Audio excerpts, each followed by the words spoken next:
टुंग टुंग रोज रोज दारू पीता और फिर अपने घर जाता। फिर उसकी बीवी पायल उससे झगड़ा करती, लेकिन टुंग टुंग उसे हर बार प्यार से मना लेता। टुंग टुंग का एक भाई भी था जिसका नाम था राई स्टार। दोनों भाई आपस में बहुत प्यार करते थे। राई स्टार रोज कॉलेज पढ़ने जाता और टुंग टुंग हर रोज खेत में काम करता था। इन्हीं के गांव में दो बिगड़े हुए लड़के रहते थे, व्हाइट तिरफल फोर और साबिर बॉस। जब भी टुंग टुंग की बीवी बाथरूम में नहाने जाती तब व्हाइट तिरफल फोर और साबिर बॉस दोनों छिपकर उसे देखा करते थे।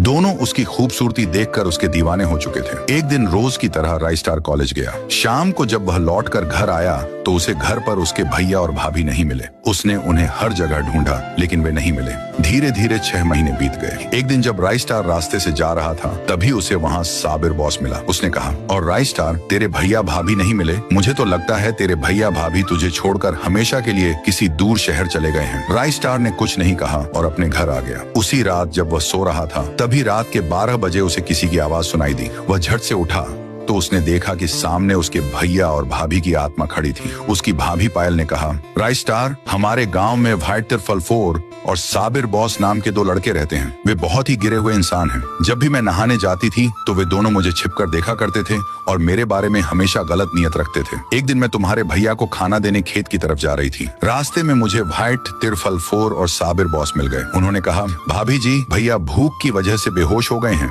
और तालाब के पास में पड़े हुए हैं, जल्दी चलो हमारे साथ। मैं उनकी बातों में आकर उनके साथ चली गई। वहां जाकर देखा तो कुछ भी नहीं था। उन्होंने मुझसे झूठ कहा था। फिर दोनों ने मेरे साथ जबरदस्ती की। जब मैं जोर जोर से चिल्ला रही थी तभी मेरी आवाज सुनकर तुम्हारे भैया टुंग टुंग भी वहां आ गए। उन्होंने यह सब देखा तो उनका खून खौल उठा, लेकिन उन दोनों ने मिलकर तुम्हारे भैया टुंग टुंग को चाकू से मार डाला और मुझे भी जान से मार दिया। फिर हमारी लाश को तालाब में बहा दिया। इतना कहकर पायल और टुंग टुंग की आत्मा हवा में गायब हो गई। अब राई स्टार सारी हकीकत जान चुका था। वह उसी रात निकल पड़ा अपने भैया भाभी की मौत का बदला लेने। नेक्स्ट पार्ट जल्द आएगा। तब तक के लिए लाइक और सब्सक्राइब कर लो।